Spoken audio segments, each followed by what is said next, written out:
Given our favorable agroecological conditions coupled with the inspiration drawn from the date palm cultivation models in Gulf countries, the Ministry of National Food Security and Research, through the Pakistan Agriculture Research Council, has initiated a pioneering project to introduce date palm cultivation in the Thar Desert.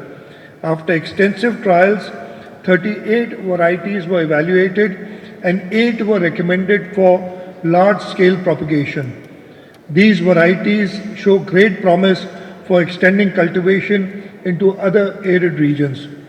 However, Pakistan's date varieties, while deeply rooted in tradition, are primarily local and often unsuitable for direct export or value addition.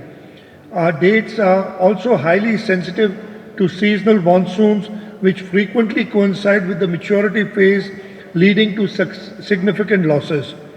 To address this, we urgently need to introduce improved, rain-tolerant, high-yielding varieties through germplasm import from the Gulf countries or through advanced breeding programs.